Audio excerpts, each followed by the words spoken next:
Welcome to Paranormal Heart Podcast with host Kat Ward.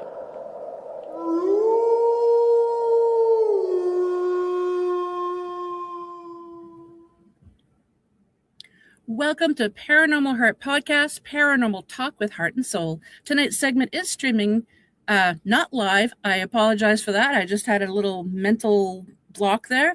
It is pre-recorded on United Public Radio Network 107.7 New Orleans, 105.3 the Gulf Coast, YouTube, and any place you find your favorite podcast. I'm your host, Kat Ward. Thank you so much for tuning in with us. So, my dear haunted hearts, for segment 78, you heard that right, 78 episodes with UPRN already. I'm joined by a returning guest and dear friend, Lynda Quirino. Lynda is a passionate researcher, experiencer with a deep interest in the unexplained and paranormal phenomena. Known for her thoughtful insights and open-minded approach, she explores topics ranging from spiritual encounters to mysterious occurrences that challenge conventional understanding. And as I mentioned, she is a return guest, so you might have seen her on past episodes. So today, we couldn't really figure out a topic, so we just decided we're going to have a paranormal open mic. So welcome back, Lynda. Hey, how are you? I'm doing great, thank you. How are you doing? I'm doing really well, and I'm really happy to be back. It's so good to see you, and I love talking to you. I do as well. I think I've mentioned this before to you. I mean, the first time that I met you when we did that investigation in Picton Heights, I think it was called. Yes. And then at the time, I didn't really know what team, because Katie set up the whole thing. And then when I saw you, I'm just like, oh my God, this is a lady from the paranormal shows. And I was super excited. And I have to say, I was a little fangirling. I was a little nervous, but the nervousness went away because you were so easy to talk to. You're down to earth. You're such a sweet lady. And I just adore you. And I'm so happy to have you back on the show. Oh my gosh. Well, thank you. And you know what? Ditto. You're such a sweetheart. And oh, thank you. I love it when we talk paranormal because there's so much to talk about.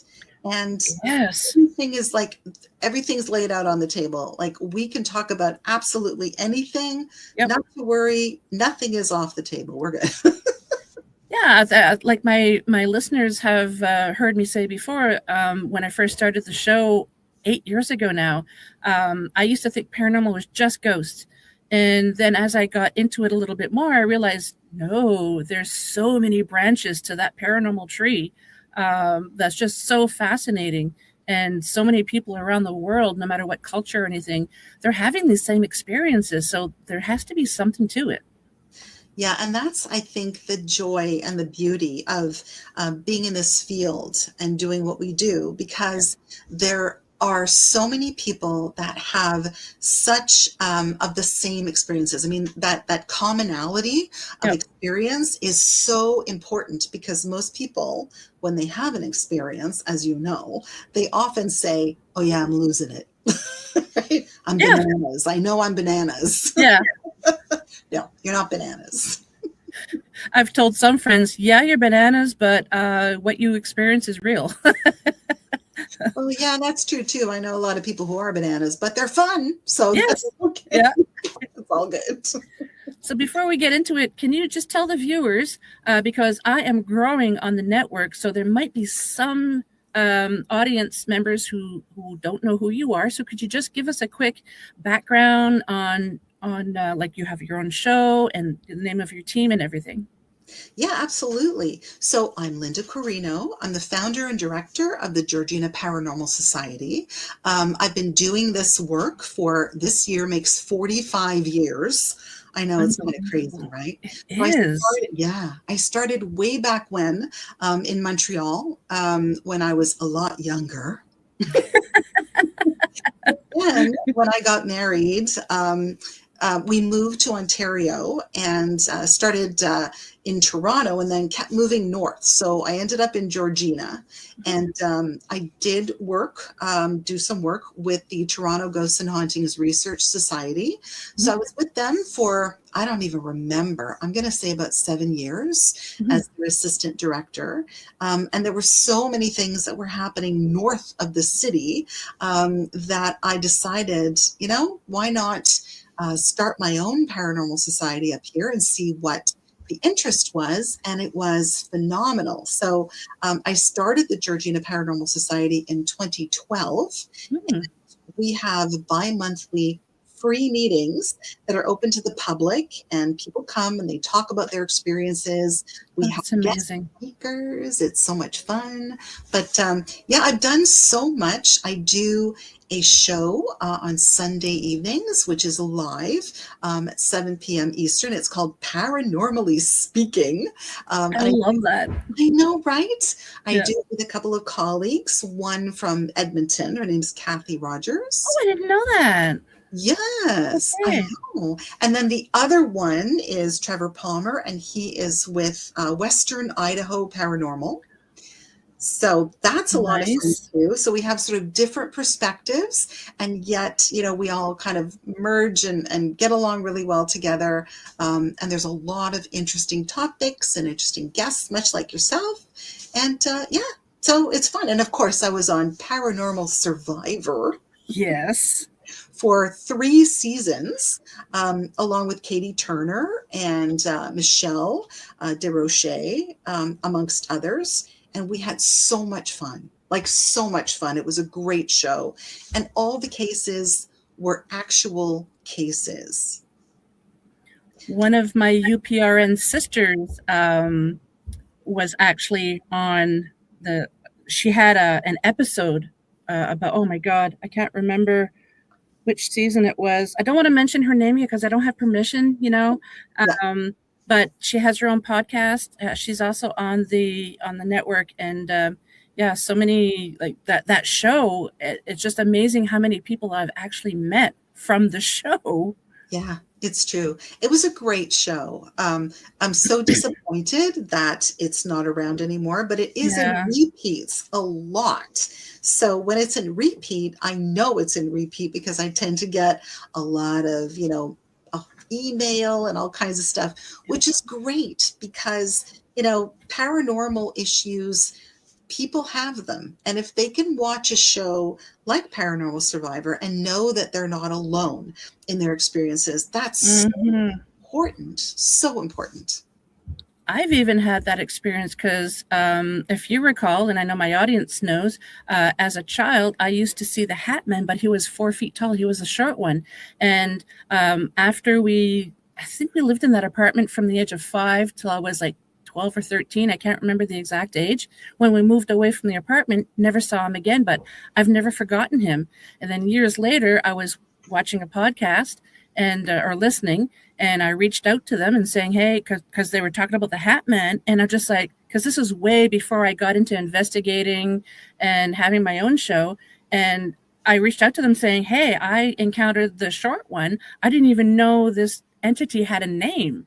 It's the first time that I had heard of it. So they sent me a video and said, you need to watch this video on YouTube because this guy in Canada, I don't know, I've been trying to reach him for years. He reenacted the exact same Hat Man that I saw, the short guy.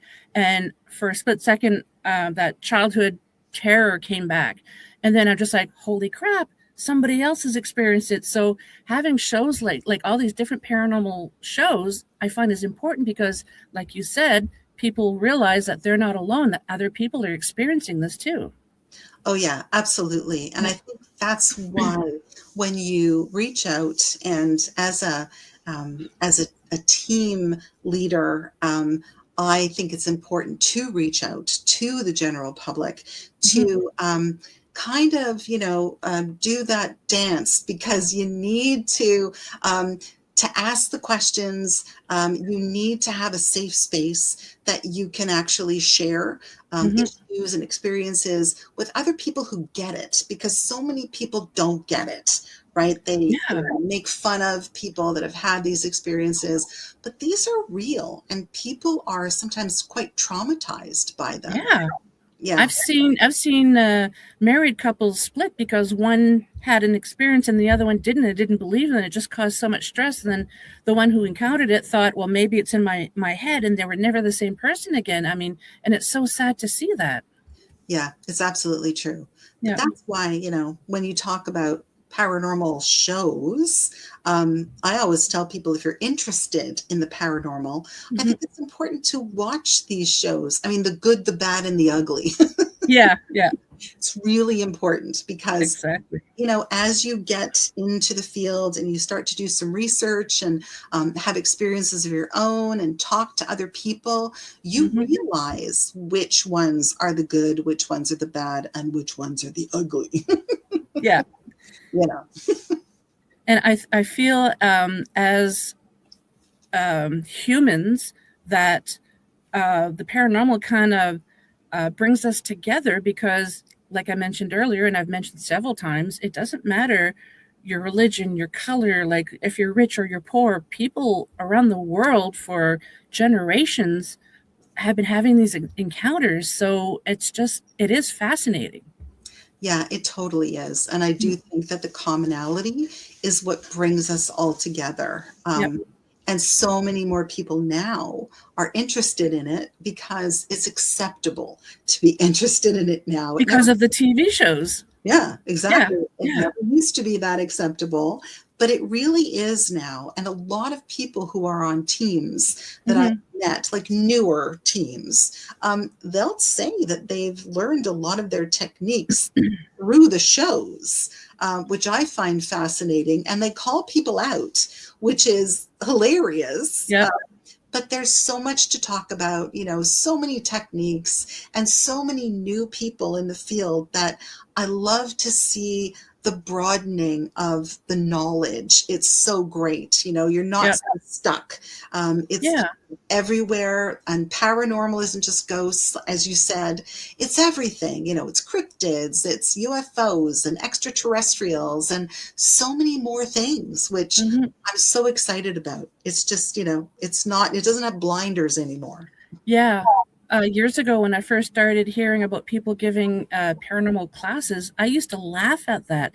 But then I started thinking, well, if somebody wants to become an investigator, they're going to learn how to investigate. Hopefully, if the instructor is like a good teacher, good investigator, they're going to learn how to properly learn how to investigate. They're going to learn about the equipment.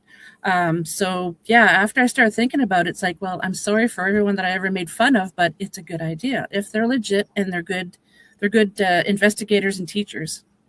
I agree. But I Yeah. also think too that, there's not one way to investigate. I mean, so many people think that they know how to do it, right? And Yeah. oh, only I know how to do it the right way. That's not true. There's so many different ways that people investigate, so Hmm. many different techniques. And like anything else, it's what resonates with you that matters. And Yes. as long as you're making sure you're debunking, you're looking at plausible things, and not jumping to things being paranormal, I think that's important.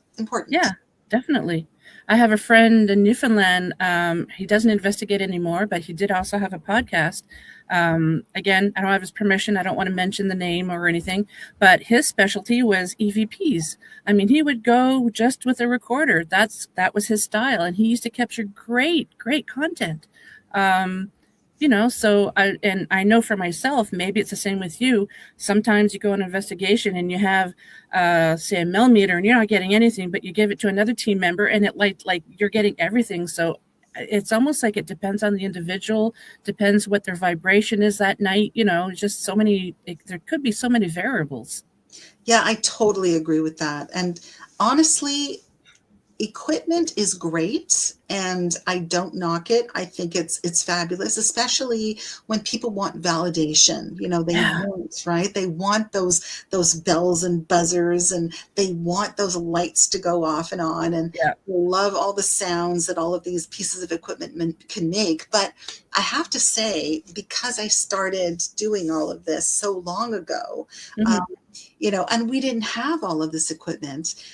It doesn't really matter if you have all of this equipment. And I say this to people who really want to get into it, and they'll say to me, yeah, but I can't afford all of that expensive equipment. I always say, you don't really need expensive equipment, because your best piece of equipment is yourself. Yep. So as long as you remember that, you're aware, your energies are attuned to the environment, your frequencies are kind of perked and peaked, then you're good to go. Because Yep. when I first started, I mean, please, I had an Instamatic camera, Oh my. remember, with the little flash cubes? Yes, my mom had one of those. I had those. And I had a pen and a piece of paper. I had an old tape recorder that ran on batteries, or you could plug it in too. Hmm. Wow. And I mean, I really started with the basics, and got some great evidence, even Hmm. with just the basics. Yep. So honestly, you don't need expensive equipment to begin. If you want to branch out and get a few pieces, that's great too. And Hmm. there's always people out there that are getting rid of pieces of equipment too. Yes. Yep. I have a cousin. His daughter is wants to get into the paranormal, and he reached out to me on Facebook a couple of years ago and said, "Hey, can you give her like the do's and don'ts?" And it's like, yeah, because I think she's like mid-teens. I can't remember how old she is. So Wow. yeah, we had a nice conversation, and I told her rule number one: please don't go by yourself. Not because of ghosts, but say you're investigating wherever you are and you fall down and break a leg. Well, there's nobody there to help you. You should always have the buddy system, in my opinion. And I was telling her you don't have to spend big bucks on equipment. Yeah, it's pretty cool going to those paranormal sites that sell paranormal equipment, but I find they up the price because they make you feel like there's specialty paranormal equipment. I got a FLIR, a thermal imaging camera, years ago from Canadian Tire that was so much cheaper than buying them at a paranormal site. So, Absolutely. yeah, so my suggestion would be look into seeing what teams are using for equipment, see if you can find it elsewhere for a better price. Oh yeah, I mean, we have a digital a digital thermometer from Canadian Tire, which works really well, really well. Yeah. So yeah, you're absolutely right. You don't have to invest a ton of money No. if you want to be a paranormal investigator. And I think primarily, I think what you need to concentrate on too, if you're really interested in the field, is, you've got to start somewhere. You've got to read a lot, right? You've got to Yeah. do some research. I mean, that was the first thing that I ever did when I was a kid. After I had my own paranormal experiences when I was a kid, I read about true ghost stories. I read Me about, too. oh yeah, and I used to read about all kinds of different people. I remember reading John Robert Colombo's books on haunted Canada and paranormal experiences. And then when I was in publishing, because I was in the publishing field, I actually sat next to John Robert Colombo at a dinner. Wow. Yeah, it was so great. And we must have talked for 2.5 hours at this dinner. He was incredible and is incredible. He's still alive and kicking, and his books are incredible. Nice. And I mean, honestly, doing research and reading about other people who've had experiences is so key to all of this, because, honestly, it opens up your mind to the possibilities. It really does. It does. Yeah. I have to ask you, how do you personally define the paranormal if you have a personal definition? Um, Well, I think the paranormal is anything that makes you question, your reality. I think it's anything that is above or below what you would classify as normal. So it's anything that you can't really define, that you're Mhm. interested in learning more about, and that piques your interest to learn more about. I think that is my definition of something that's paranormal. Yeah, great answer. I totally agree. Can you share one of your most powerful or unforgettable and I can't talk, unforgettable encounters, either if it's your personal experience or if it was from an investigation? Yeah, I think the most incredible thing to me, anyway, was to actually see a full bodied apparition. I'd never seen one up until that point. I'd only experienced certain things. I remember as a kid seeing faces and figures coming in and out and kind of teasing me and making me laugh as a child, which was great because they weren't scary ghosts. But I'd never seen a full bodied apparition until I actually went to an investigation in a place called Mount Albert, which is north of Toronto. Hmm. A lot of old houses in the old part of Mount Albert. And this particular woman who lived there had been experiencing an apparition on the stairs and in her washroom, which I thought was interesting. So I had gone with a team and we had set up our video cameras. And at the time, because it was like early 90s, Hmm. it was very, basic equipment. But I was stationed at the bottom of the staircase. Other people were upstairs. Some people were in another room monitoring what was going on. Hmm. We set up all night, like all night. So we had our little video camera going. We had our tape recorders going. We had a motion sensor, very basic. And honestly, nothing happened all night. Ah. I know. It's always like that. So around 5 o'clock in the morning, we were all tired, really tired. I mean, there's Mm. only so many chocolate covered coffee beans that a person can I eat. love those. Oh my God. Yeah. But anyway, so we figured, okay, it's 5 o'clock. We need coffee. So people were taking things down. They took the video camera down. And so I was still stationed at the bottom of the stairs with this other girl, Hmm. shall remain anonymous, because she's like, don't want anything to do with it. Don't want. This terrified her. Oh.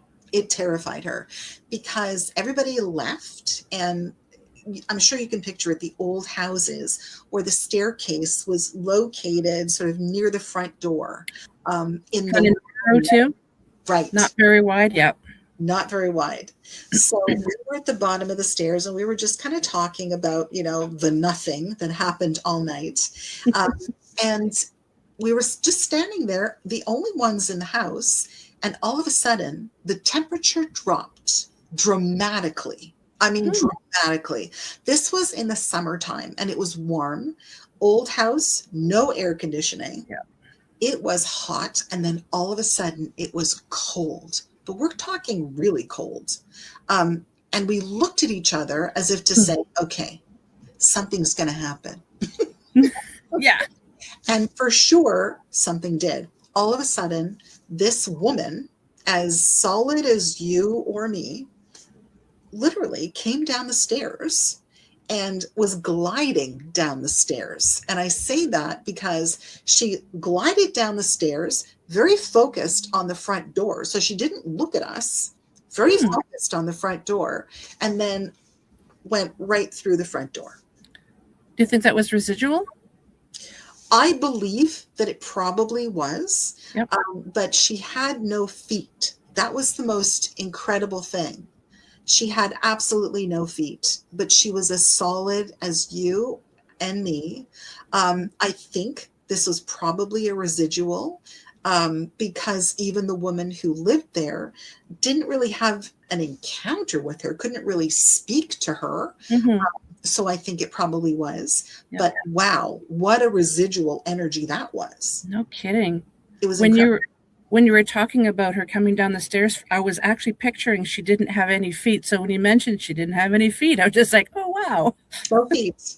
And it was Wow. really interesting because as a paranormal investigator, it's amazing how something inside of you takes over because Yeah. when it happened, I looked over to the girl that I was with and she looked at me and she was just about to say something. And I said, write it down and I'll write down what I saw. Don't tell me what you saw.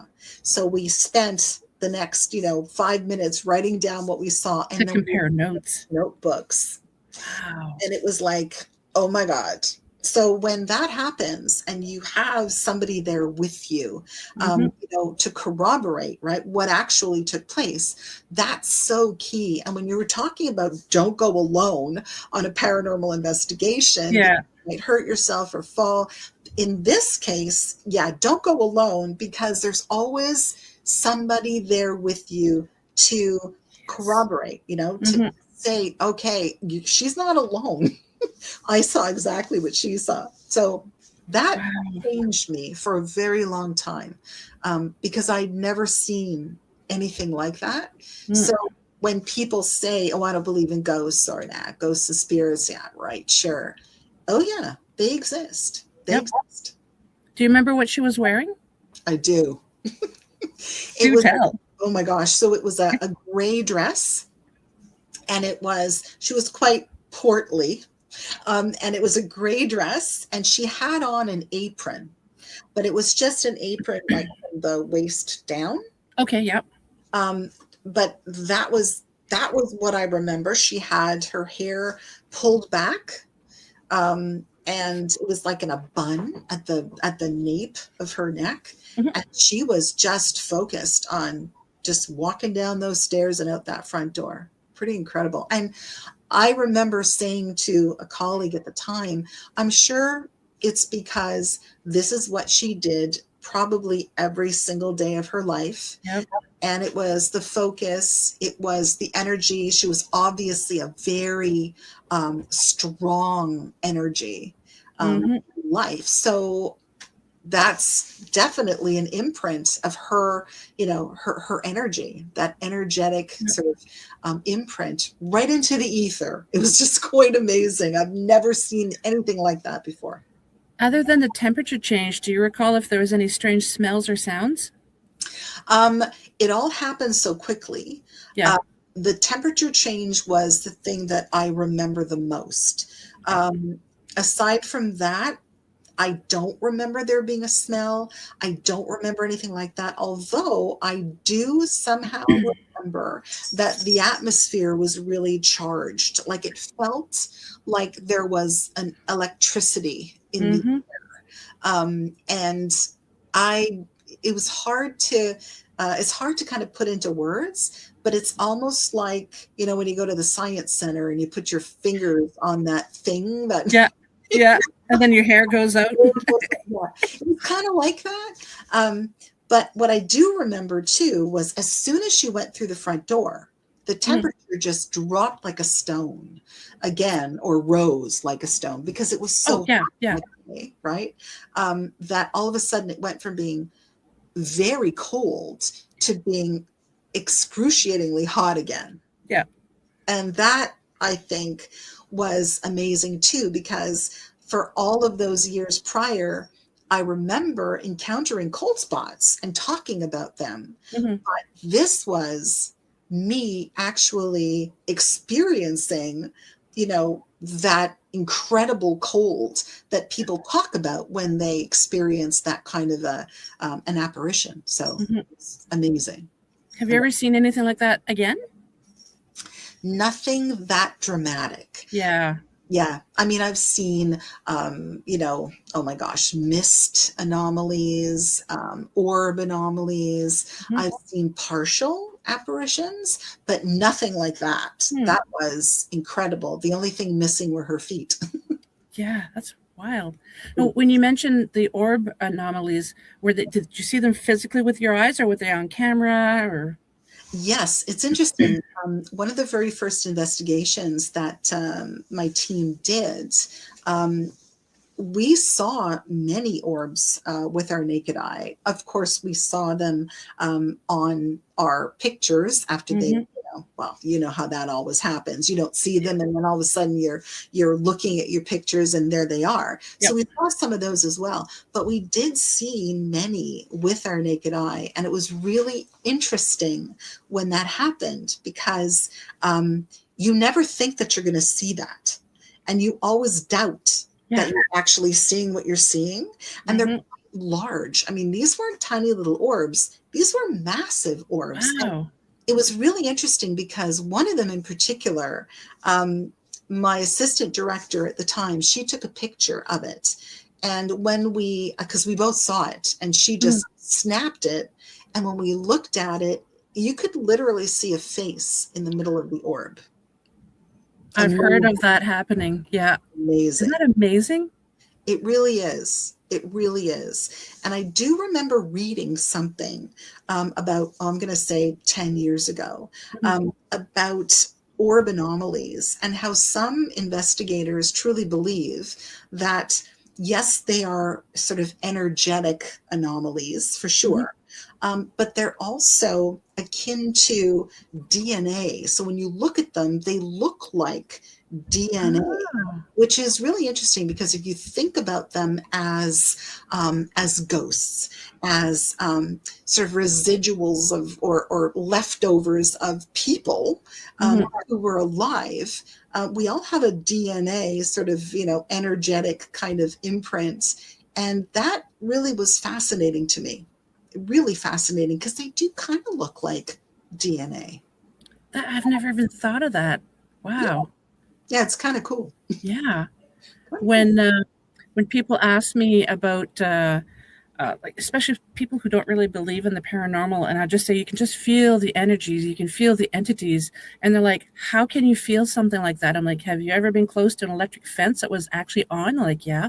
The closer you get to it, you're going to feel the energy, right? Then they're just like, "Oh yeah, I guess." Exactly. It's so true. It's like when Yeah. you're out in a thunderstorm, Yeah. right? And those incredible like bolts of lightning, you can Mhm. feel the energy from that. And you don't have to be that sensitive to feel it. No. I remember years ago, I was in a car accident and I had severe whiplash. It was horrible. And one of the treatments that I had was acupuncture. And my acupuncturist, sometimes he would attach little, he'd put current through it, right? And just to help. And one day he didn't, and I didn't know. I'm like, "Oh, you put the current on. You didn't let me know." He goes, "No, I didn't. There was a thunderstorm coming in." And I felt the little needles were picking it up and I could feel it in my skin. And I said, "Isn't that weird?" He goes, "No, every once in a while I have a patient that is that sensitive that they can pick up, you know, the thunder and lightning, like the storm coming." And I'm just like, "Wow, that's amazing. All that energy coming in and I'm feeling it through the needles." That's pretty cool. I like Yeah. That's really cool. But it Yeah. just goes to show you that there's so many things that we don't really understand. And until we experience them, we don't really get it. Yeah. It's so true. I mean, how many people come to our meetings with somebody else who's interested in the paranormal, but they're kind of skeptical, and they'll say things like, "Yeah, how is that possible?" Or, but until they actually experience it, Yeah. and this actually happened at one of our meetings. Somebody came to our first and second meeting and was very skeptical and asked all kinds of questions, and then we didn't see them for a few meetings. And then the next year they came back and they said, "Okay, so I had something happen to me." And at the first meeting, you were talking to this lady who was talking about, having this experience of not being able to move, that, right, at night, Mm-hmm. and Yep. having that paralysis, a sleep paralysis. Well, holy crap, that happened to me. And not only did it happen to me, but that night I actually saw what I think was, a dark energy in my room. So that was kind of cool. I thought, yeah, you really don't know until you experience something you can't explain. So true. Yeah, and I love when people who don't believe in it later on they'll say, but there was this one time, and it's always the same sentence that people use for so many people. There was this one time. It's so funny. Like, It's true, it's true, right? yeah, yeah. I love that. I know. It's true. So It's what kind of entities, if any, or energies have you come across most often? um I'm going to say the energies, especially intelligent hauntings. We do a Hmm. lot of investigations where there are intelligent hauntings. So, Yep. a person who might have lived in the area, or someone who is enamored of the land and doesn't want to leave, that kind of thing. So we tend to encounter a lot of that, a Hmm. lot of intelligent energies that we can speak with, that we definitely can communicate with at different levels. And on our team, we have a clairvoyant who is very, very talented, incredibly sensitive. And she is kind of like, oh gosh, remember that that show, again, another paranormal show where the two ladies would, oh gosh, what was it called? I think you probably know which one I mean. There were two ladies that used to send people on, rescue mediums. Oh, yeah. Rescue mediums. That's what this lady did. She's very much like that. She Oh, will, wow. yeah, so she'll be able to connect with them, find out a little bit about them. We, of course, use a lot of our equipment to try and communicate at some level, maybe get a name. But she's pretty good at figuring out the names. But if Hmm. she knows that they're troubled and they can't move on, she will help them move on, which is the most incredible thing I've ever witnessed. Yeah, it is. Yeah. Now you yourself have abilities, right? I do. I have a few. Can you Probably can you just, tell us about them? well, yeah, I'm very sensitive. I can usually tell when a particular area is active just because I've been doing this for such a long period of time. Hmm. I do have moments of, I'm going to say, psychic clarity. Where Yeah. I just get a name, or I walk into a particular situation and I know either what's going to happen, or a glimpse of what happened in that particular area. Um, Hmm. they come and go, but I think that doing this work has probably helped attune that part of me that was rather dormant when I was a Hmm. lot younger. So, but I do. I'll accept it. This is good. I keep telling the universe, whatever I need to know, I'm open. It's Yep. good. You can Yeah. tell me. I kind of compare it. Have you ever watched Doctor Who? I have on occasion.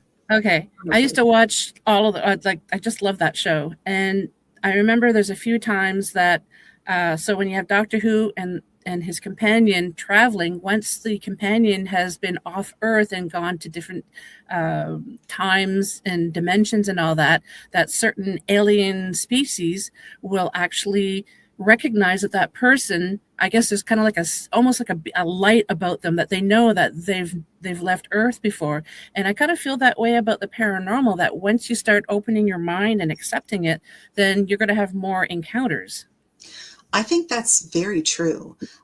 I think that, well, I do think that we all have a light about us. And I do think that those who have passed on are able to see which ones of us are Mhm. perhaps more sensitive to Yep. our surroundings, our frequencies, Hmm. because really it's all about that. It's all about Yeah. our environment and our frequencies and how we can attune to those frequencies. Hmm. And sometimes you're good, sometimes you're not, like a psychic medium. Sometimes they're really good, and Yeah. sometimes the connection is just not there. Yeah. And it's okay. It's okay. But yeah, I agree with you. As a matter of fact, really interesting. A few years ago, we connected with this gentleman from the UK who was having a lot of experiences that he couldn't understand. Hmm. And then as he progressed through, and I'm going to say through because it's kind of like a journey, right? Yep. So as he progressed through all of these things that he was experiencing, he was beginning to get messages from, I believe, his guides, people that were around him, people that meant him no harm, but they basically told him exactly what we've been talking about, that we all have a specific light. And there are entities and energies around us all the time that can read those lights, that go to those lights, that are attracted to them. And sometimes the energies out there are great. They're friendly. And sometimes those energies out there are kind of like, those people that call you during the day and say, "Hey, hello, I'd like to come to your house and I don't know, maybe look at your water tank." Yeah. They want to take advantage of you. Yep. What Yep. I mean, right? So you have to understand and feel which energies are within your wavelength and which ones you can let in and which ones are friendly, which ones are not so friendly, which is why, you always have to protect yourself when you're going out and doing this kind of work. And a lot of people who start doing this work don't get it, and they don't protect themselves, and they get in a lot of bad doo-doo. So how do you protect yourself when you're dealing specifically with unknown energies or just any energy in general? Well, I like to sort of put a shield up around me. It's kind of like on Star Trek, right? You Yeah. put a little energy field, or if you're a fan of like Get Smart, you're under that dome, Yeah. the cone. I like to call it that sort of energetic cone because I think it's important, like anything else, to protect your energy. So that's what I do. And what I do is I visualize myself surrounded by a really brilliant white light of protection. And what I also do is I try to envision that sort of cone around me that has a mirror on the other side. So that anything around me can see itself. And if it's attracted to it and it's okay with it and it knows that it's good and it's not going to do me any harm, and if I feel that, that's fine. But if it's not good, it's going to look at itself and it's going to know it's not so good and it's going to go away. So that's usually how I do it. And all of my team members have various ways of doing it. Some will pray because that's very calming and obviously meaningful to them.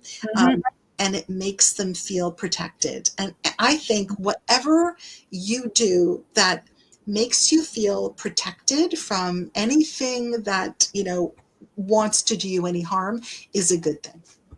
I've been saying for years that if you're holding up a fork and you believe that fork is going to repel negative entities and energies because you believe it, it's going to work. So I feel that it's just it's your intent and how you're going to get your energies to vibrate. Yeah, I totally agree with that. That's absolutely true. And everybody's different. Yep. Like we were saying, there's not one way to investigate. Yeah. Well, there's really not one way to protect yourself. The only thing you have to do is the intention has to be to protect yourself, to surround yourself with some kind of protection so you know that nothing is going to come in and bother you. I've mentioned on the show before that when we lived in Alberta, my husband and I had to take our daughter to Edmonton Hospital for some brain scans. Everything was fine. Doctor was just she was just really thorough about everything. And so she was going to be at least an hour. So my husband and I just walked around the hospital. And all of a sudden, he noticed a change in me. He goes, what's wrong? And all I could say is, children, so many children, too many children. He goes, what? I'm like, there's so many children around. Like, I don't know why I'm only picking up on children. And like they were swooping in because they're like, hey, hi, you know we're here. And then my husband says, turn around. I'm like, what? We were in the children's hospital and I didn't know it. Oh, wow. So my husband held my hand because I needed that extra strength. And I had to tell them, like, you can come say hi, but you're getting too close and it's very overwhelming. Like I can't handle all of you. And they did back off. They followed us, and it was, I'd never sensed anything that intense before, like just being so overwhelmed. And it's like, yeah, could you please back off? That's That was incredible. crazy. That's incredible. Well, you know what? My cat is meowing at the door. Hold on for 1 second. Sure. Yeah, absolutely. You got to, you have to bring Ophelia in. Oh, well, Ophelia needs out of the bedroom. Oh, out of the bedroom. Okay. She was with us the whole time, and she was Oh, with wow. me. And then when we started to talk about energies, she's like, yeah, I'm out of here. Yeah, I'm done. Thanks for that. Yeah. So, are there signs people should watch out for that indicate something just isn't right? I always tell people you have to trust your instincts. And a lot of people don't trust their instincts at all.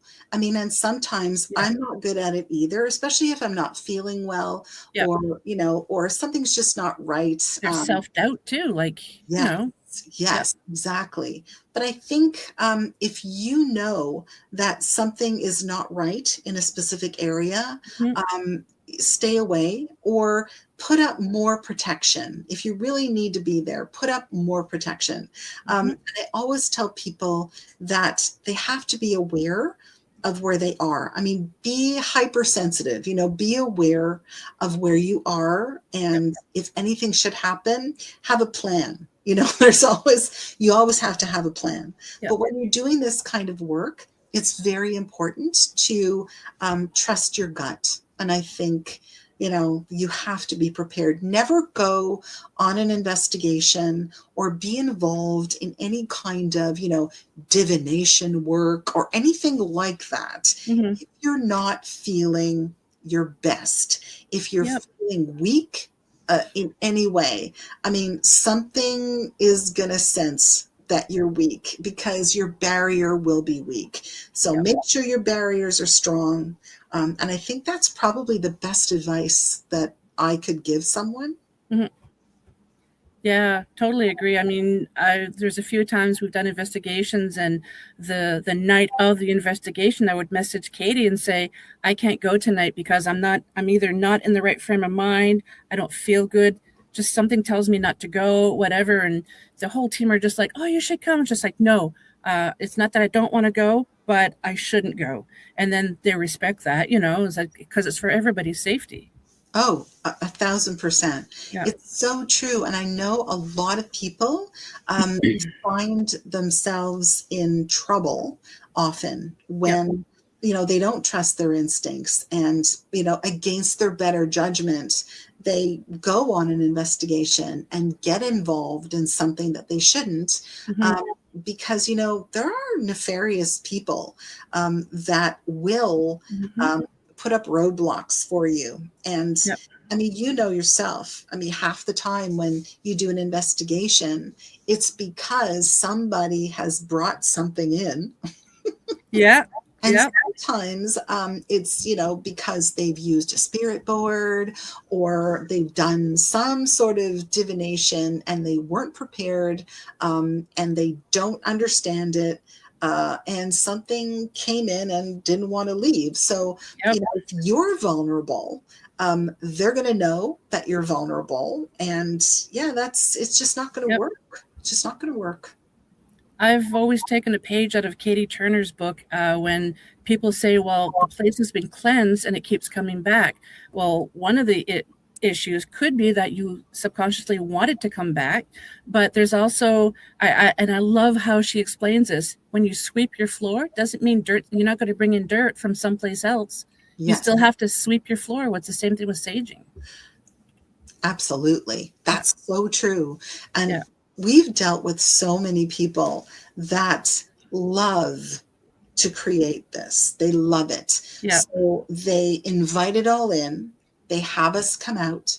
We Hmm. make sure that we clear everything. Everything is great. It feels wonderful. 6 months later, we're back again. Yeah. And it's like, are you buggers for punishment? Yeah. I've told parents before that you have to use your mom or your dad voice telling these entities that they're not welcome because your babies are being terrorized. You got to use your parent voice, and then they realize, oh, okay, and then we haven't been called back. That's so true. That is so true. I have to say, it's really interesting because not too long ago, we had um, a guest speaker at one of our Mm, meetings, and she's a real estate agent. She doesn't live in the area anymore. She moved out west. mhm. Um, but one of the things that she used to offer to her clients was a clearing of the home. I love that. Isn't that awesome? Yeah. So when they bought a home, she would go in with them and she would clear the home. And she would specifically say to them, you need to talk to your house. You need to Mhm. introduce yourself Yep. to your new house. So once it was clean, once the energies were really good and it felt atmospherically so much lighter, Mhm. she would encourage them to talk to the house. And I thought that was the most wonderful thing because really it's Yeah. your own environment. And when Yeah. something comes into your own environment, and we say this to everyone, you Mhm. know, you need to take back your house. You need to talk Yep. to whoever's there and say, okay, I'm not comfortable with you here. So get out. Mhm. Yeah, because this is my house now, not yours, you know, because can you imagine, like, you're just sitting in your house and somebody just comes in, it's just like, "What are you doing?" Like Right? It's true. It's yeah, crazy. yeah. It's crazy. But yeah, people are funny because they'll talk about experiences that they've had, Mhm. and they don't understand how powerful they are. I mean, we are really powerful. Yep. And our voices are powerful. Our intentions are powerful. Mhm. But so many people are kind of battered down, and we're all told, you're nothing special. Well, you actually are. And where you live is imprinted with your energy. All your stuff has your Yeah. energy on it. So, how dare something come in and want to interact with all of my stuff? Yeah, right? Right? So you have to find your voice and take it back. And if that doesn't help and if that doesn't work, then absolutely call for reinforcements. Yeah, That's what we really are, is reinforcements for a lot of yeah. people, right? Yeah. Do you think different cultures experience paranormal differently, or are they pretty much similar? I think there's a lot of similarities. I think culturally, the way that they deal with it or how they define it Yeah. is different. But I think experiences like, disembodied voices, Yeah. seeing things in the corner of your room, like the Hat Man and all of that. I think multiple cultures experience that, but how they define it is just different. And Mhm. sometimes how they deal with it is different. Yep. I do know that as a paranormal investigator, when we go into a house and we're dealing with a residential haunting, we always ask them, what is your cultural background? Yep. Do you have or practice any kind of, religious anything? What's your religious persuasion, if any? Mhm. So that we know what we're dealing with. We do our research. And culturally, it's really interesting because we did do it was really interesting, actually. We did do an investigation where there was a lot of residual stuff going on. So Mhm. they had torn walls out and did all kinds of stuff.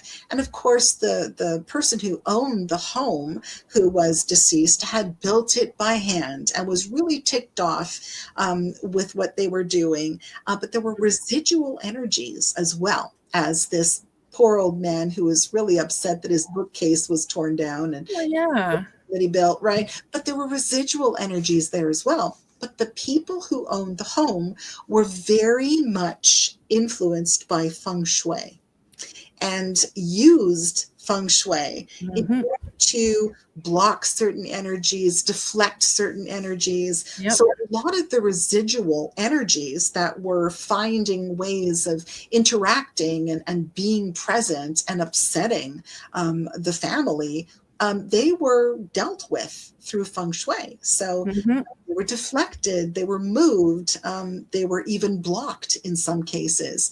So there were different cures that they used for energies. Like there was chi energy, which is good energy. There was sha energy, which was bad energy. Mm. So, you learn a lot when you're a paranormal investigator. You do.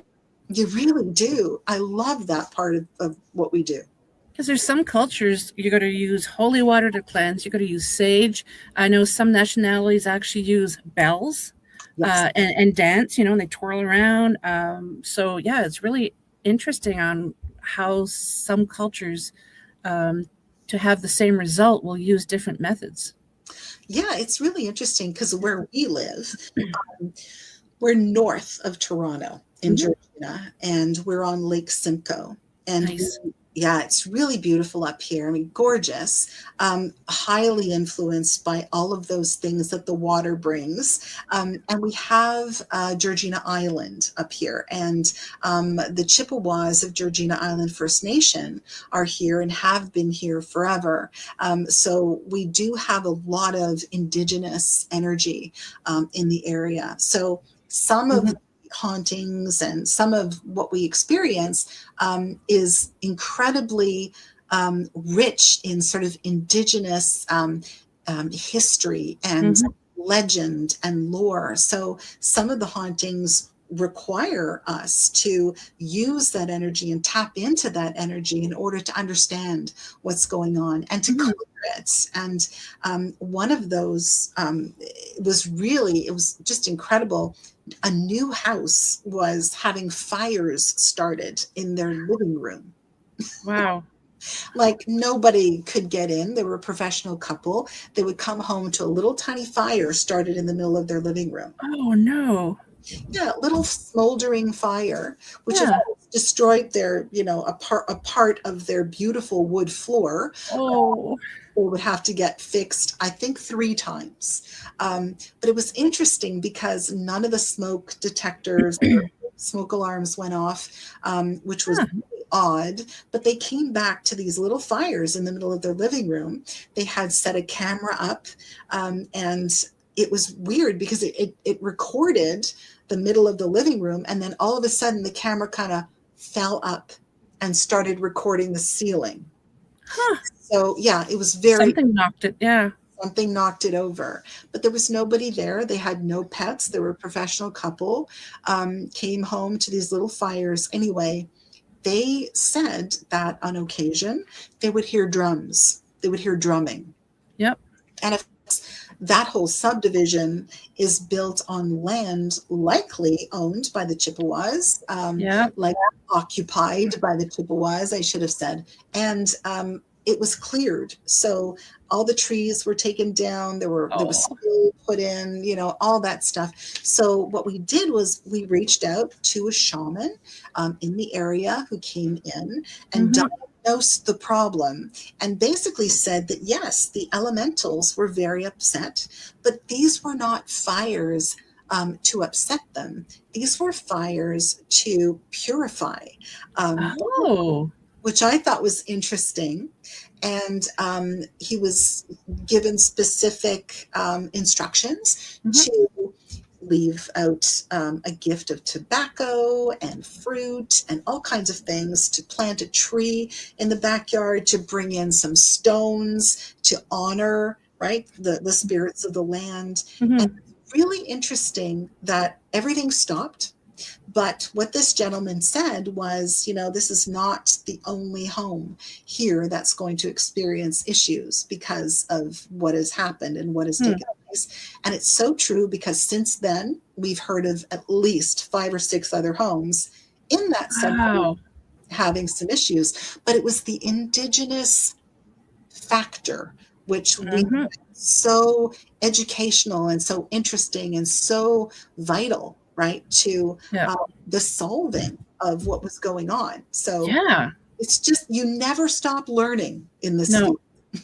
Yeah, I totally believe that once you understand what the energy is, then you're going to get the appropriate help to find it. Like, I mean, if you have I don't know, if you have to have tonsillitis, like if you have problems with your tonsils, you're not going to go see a stomach doctor. Like, you got to figure out what's going on and then get the appropriate specialist, I guess. That's true. That's Yeah. absolutely true.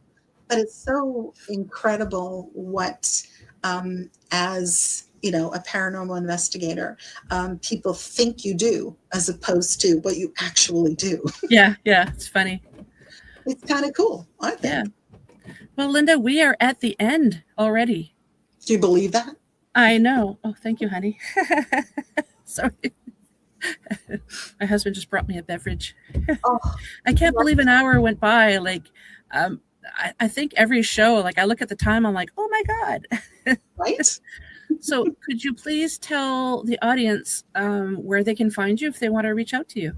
Sure, absolutely. You can follow us on Facebook, Georgina Paranormal Society. Mhm. You can go to our website, Georgina Paranormal Society.weebly.com, or you can email us, georginaparanormal@gmail.com. Yeah, you can just find me online. Google Lynda Quirino. I'm sure a lot of things will come up. Yep. But however you find us, thank you for doing so. And Kat, it was such a pleasure to talk to you. Oh, pleasure is mine as well. I always love talking to you, and we don't do it enough. We'll do this again. Thank you Yes, so much. definitely. You're very welcome. So if you have a few minutes, hang tight. I'm going to say farewell to the audience, and then I will just have a quick little chat. Perfect. So a huge thank you to my special guest and dear friend Lynda Quirino, and to you, my wonderful haunted hearts, for tuning in. And I also want to thank UPRN 107.7 New Orleans and 105.3 the Gulf Coast for carrying the show. And if you enjoyed tonight's episode and any other episodes, please like, subscribe, share, comment. It truly does mean the world to me. And if you'd like to be on the show, have guest or topic ideas, or just want to say hello, drop me an email at paranormalheart13@gmail.com. So until we meet again, take care of yourselves and each other. Much love to you all.